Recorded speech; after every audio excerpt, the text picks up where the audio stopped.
नमस्कार दोस्तों, आप सभी का स्वागत है हमारे चैनल हरियाणा आईक्यू पर। अभी तक हम पढ़ चुके हैं हरियाणा का प्राचीन इतिहास, मध्यकालीन इतिहास और आधुनिक इतिहास। आज हम शुरू करेंगे हरियाणा राज्य बनने की पूरी कहानी। यदि आपने हमारे पिछले वीडियोज़ नहीं देखे हैं तो ऊपर दिए गए आई बटन पर क्लिक करके आप सभी पुराने वीडियोज़ देख सकते हैं। सबसे पहले शुरू करते हैं कुछ बेसिक इन्फॉर्मेशन से। हरियाणा राज्य बना था 1 नवंबर 1966 को और हरियाणा राज्य के गठन के लिए भारत सरकार ने शाह कमीशन बनाया था, जिसका लक्ष्य था उस समय के पंजाब राज्य की सीमाएं निर्धारित करना ताकि भाषा के आधार पर पंजाब राज्य का विभाजन हो सके। शाह कमीशन के अध्यक्ष थे जस्टिस J.C. शाह। 23 अप्रैल 1966 को ये कमीशन अस्तित्व में आया था और अलग राज्य बनने के बाद पंडित भगवत दयाल शर्मा हरियाणा के पहले मुख्यमंत्री बने। पंडित भगवत दयाल शर्मा जी के बारे में एक डिटेल्ड वीडियो भी हरियाणा आईक्यू चैनल पर अवेलेबल है, आप उसको ऊपर दिए गए आई बटन पर क्लिक करके देख सकते हैं। अब आते हैं आज के सबसे पहले टॉपिक पर। इसमें हम देखेंगे कांग्रेस बनने के बाद हरियाणा क्षेत्र की कुछ महत्वपूर्ण राजनीतिक गतिविधियां। 1885 में कांग्रेस बनने के साथ ही हरियाणा में भी राजनीतिक हलचल तेज हो जाती है। 1905 में अंग्रेज़ बंगाल का विभाजन कर देते हैं। इस विभाजन को कांग्रेस एक चैलेंज के रूप में लेती है और स्वदेशी आंदोलन से बंगाल विभाजन का विरोध शुरू हो जाता है। हरियाणा में इस विरोध का मुख्य केंद्र बनते हैं हिसार और अंबाला। अंबाला में श्री मुरलीधर और हिसार में लाला लाजपत राय स्वदेशी आंदोलन में बढ़ चढ़कर भाग लेते हैं। अक्टूबर 1907 में कांग्रेस द्वारा अंबाला में एक राज्य स्तरीय बैठक बुलाई जाती है। इस बैठक में पंजाब और हरियाणा के हर हिस्से से बहुत बड़ी संख्या में लोगों ने भाग लिया। लाला लाजपत राय की अगुवाई में इस बैठक में फैसला लिया गया कि हरियाणा के हर ज़िले में कांग्रेस की ब्रांच खोली जाएगी। यहाँ एक चीज़ बताना चाहूँगा कि इस टाइम से पहले कांग्रेस के स्वदेशी आंदोलन का प्रभाव सिर्फ शहरी क्षेत्र के मिडिल क्लास लोगों तक सीमित था। अंबाला में हुई बैठक के डिसीजन पर अमल करते हुए कांग्रेस की शाखाएँ हरियाणा के हर ज़िले में खुल जाती हैं और इसके साथ ही क्षेत्र में लाला लाजपत राय की लोकप्रियता भी बढ़ जाती है, जिसके चलते आगे चलकर 9 मई 1907 को लाला लाजपत राय को देश निकाला देकर बर्मा भेज दिया जाता है। अंग्रेज़ी सरकार के इस फैसले का बहुत बड़े स्तर पर विरोध होता है और मजबूरीवश अंग्रेज़ों को 14 नवंबर 1907 को लाला लाजपत राय को वापस लाना पड़ता है। लेकिन इस समय तक कांग्रेस के 2 हिस्से बन जाते हैं, जिनको इतिहासकार मॉडरेट्स और एक्सट्रीमिस्ट 2 नाम देते हैं। हिंदी में गरम दल और नरम दल। गरम दल और नरम दल में पड़ी फूट के कारण कांग्रेस अपने असली मुद्दों से भटक जाती है और इन मुद्दों से अलग हट के बातें करने लगती है और प्रथम विश्व युद्ध तक यही सब चलता रहता है। आते हैं आज के अगले टॉपिक पर, role of Haryana in first world war. पहले विश्व युद्ध की शुरुआत के बाद कांग्रेस की मद्रास कॉन्फ्रेंस में एक रेजोल्यूशन पास किया जाता है कि कांग्रेस अंग्रेज़ों का समर्थन करेगी और ऐसे ही रेजोल्यूशन इस दौरान 4 और बैठकों में पास किए जाते हैं।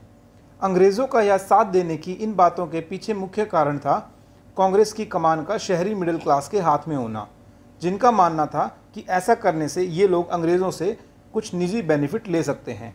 लेकिन हरियाणा में पंडित नेकीराम शर्मा ने इसका कड़ा विरोध किया। पंडित नेकीराम शर्मा की गतिविधियाँ रोहतक क्षेत्र में सक्रिय रहती थी। अब देखते हैं कैसे एक नए राज्य के लिए मांग उठनी शुरू हो जाती है। वर्तमान हरियाणा को 1858 में अंग्रेज़ों ने पंजाब में मिला दिया था।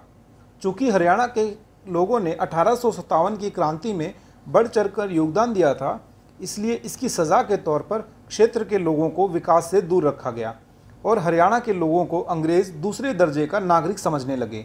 आगे चलकर वर्तमान हरियाणा और पंजाब क्षेत्र के लोगों में भी मतभेद आने शुरू हो गए। इनके मुख्य कारण थे दोनों क्षेत्रों की अलग भाषाएं, पहनावा और रहन सहन। और इन्हीं वजहों से आज़ादी के बाद एक नए राज्य के लिए मांग उठनी शुरू हो जाती है और इस मांग को बूस्ट मिलता है 1948 में मास्टर तारा सिंह की एक अलग पंजाबी सूबे की मांग से। क्षेत्र के पंजाबी और हिंदी भाषी लोगों के बीच बढ़ते मतभेद के चलते तत्कालीन पंजाब के मुख्यमंत्री श्री भीमसेन सचर 1 अक्टूबर 1949 को सचर फार्मूला इंट्रोड्यूस करते हैं।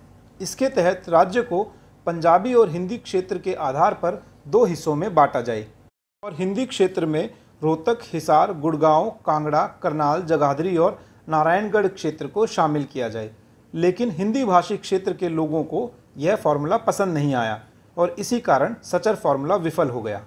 आगे चलकर 25 दिसंबर 1953 को भारत सरकार सैयद अली फजल की अध्यक्षता में सैयद फजल अली कमीशन का गठन करती है। इस कमीशन का लक्ष्य भाषा और कल्चर के आधार पर राज्यों के पुनर्गठन के लिए सुझाव देना था। हरियाणा और पंजाब क्षेत्र के विभाजन के पक्षकार इस कमीशन के सामने अपनी मांग लेकर उपस्थित होते हैं, लेकिन कमीशन इस विभाजन को नकार देता है। 1960 आते आते पंजाब राज्य के पुनर्गठन से संबंधित कई कोशिशें नाकाम हो जाती है और इसके चलते लोगों का आक्रोश बढ़ने लगता है। मास्टर ताराचंद पंजाबी सूबे की अपनी मांग को लेकर मोर्चा शुरू कर देते हैं और इसी वजह से आगे चलकर पंजाब के तत्कालीन मुख्यमंत्री प्रताप सिंह कैरों के आदेश पर मास्टर ताराचंद को गिरफ्तार कर लिया जाता है। मास्टर ताराचंद की गिरफ्तारी के बाद संत फतेह सिंह विरोध की अगुवाई शुरू कर देते हैं। इस प्रदर्शन के दौरान 57,000 से अधिक लोगों को जेल में डाला जाता है। स्थिति की गंभीरता को समझते हुए 1956 में भारत सरकार राज्य को डुअल लैंग्वेज स्टेट यानी कि द्विभाषी राज्य घोषित कर देती है। पंजाबी एरिया और हिंदी एरिया के आधार पर हिंदी और पंजाबी दोनों को ऑफिशियल लैंग्वेज डिक्लेयर कर दिया जाता है। हिंदी एरिया में हिसार, रोहतक, करनाल, गुड़गांव, महेंद्रगढ़, शिमला, कांगड़ा, अंबाला, जगाधरी, नारायणगढ़, जींद और नरवाना आते हैं, लेकिन 1957 आते आते ये समाधान भी फेल हो जाता है। यहाँ एक इम्पॉर्टेंट बात बताना चाहूँगा कि कुछ लोग और संगठन पंजाब के विभाजन के खिलाफ भी थे, जैसे आरएसएस, जनसंघ और पंजाबी एरिया में रहने वाले हिंदू, जिनको डर था कि वे नए राज्य पंजाब में माइनॉरिटी बनकर रह जाएंगे। आखिरकार सरकार को दोनों क्षेत्रों से बढ़ते दबाव के कारण राज्य के पुनर्गठन की मांग के आगे झुकना पड़ता है। 23 सितंबर 1965 को भारत सरकार एक पार्लियामेंट्री कमेटी बनाने की अनाउंसमेंट करती है। इस कमेटी का अध्यक्ष बनाया जाता है सरदार हुकुम सिंह को। 17 अक्टूबर 1965 को रोहतक में एक बैठक होती है जिसमें 3 महत्वपूर्ण रेजोल्यूशन पास किए जाते हैं। पहला, नए हिंदी भाषी क्षेत्र में पंजाब हिंदी भाषी क्षेत्र के साथ दिल्ली, राजस्थान, यूपी के कुछ हिस्सों को शामिल किया जाए। दूसरा, यदि राजस्थान और उत्तर प्रदेश इसके लिए सहमत नहीं होते हैं तो केवल पंजाब के हिंदी भाषी क्षेत्र से ही नए राज्य का गठन किया जाए। और तीसरा रेजोल्यूशन था, हरियाणा क्षेत्र के लोग हिंदी भाषी एरिया में किसी भी प्रकार का विभाजन स्वीकार नहीं करेंगे और इस सारे क्षेत्र को ही हरियाणा राज्य कहा जाएगा। सरदार हुकुम सिंह कमेटी पंजाब राज्य के पुनर्गठन की सभी मांगें मान लेती है और सीमाएं निर्धारित करने के लिए बाउंड्री कमीशन की स्थापना कर दी जाती है। बाउंड्री कमीशन के अध्यक्ष जे.सी. शाह बनाए जाते हैं और इस कमीशन को जे.सी. शाह कमीशन कहा जाता है। 31 मई 1966 को कमीशन अपनी रिपोर्ट भारत सरकार को सौंप देता है। इस रिपोर्ट के अंतर्गत हरियाणा के अंदर हिसार, महेंद्रगढ़, गुड़गांव, रोहतक, जींद, नरवाना, नारायणगढ़, अंबाला और जगाधरी क्षेत्र शामिल किए जाएंगे। शाह कमीशन की रिपोर्ट के बाद 18 सितंबर 1966 को भारत सरकार पंजाब रीऑर्गेनाइजेशन बिल लेकर आती है। बिल के एक हिस्से में राज्य के कॉमन पंजाब और हरियाणा हाई कोर्ट और दूसरे हिस्से में राज्य की लोकसभा और राज्यसभा सीटों के बंटवारे पर चर्चा होती है। आते हैं आज के लास्ट टॉपिक पर। आगे चलकर रोहतक, गुड़गांव, करनाल और महेंद्रगढ़ जिलों के साथ साथ संगरूर जिले की तहसील जींद और नरवाना को भी हरियाणा में सम्मिलित कर लिया जाता है। अंबाला जिले से जगाधरी और नारायणगढ़ तहसीलें और खरड़ तहसील से पिंजौर सर्कल भी हरियाणा में आ जाता है। दोस्तों, आज की वीडियो में बस इतना ही। अगली वीडियो में हम डिस्कस करेंगे हरियाणा के कुछ फेमस स्वतंत्रता सेनानी और हरियाणा में स्थित कुछ महत्वपूर्ण सिंधु घाटी सभ्यता की साइट्स को। तो आशा करता हूं कि आपको हमारी हरियाणा हिस्ट्री की सीरीज़ पसंद आ रही होगी। यदि आप हमारी फ्री हरियाणा जीके कोचिंग की पहल को सपोर्ट करना चाहते हैं और ऐसी और भी वीडियोस देखना चाहते हैं तो हमारे चैनल को सब्सक्राइब करें।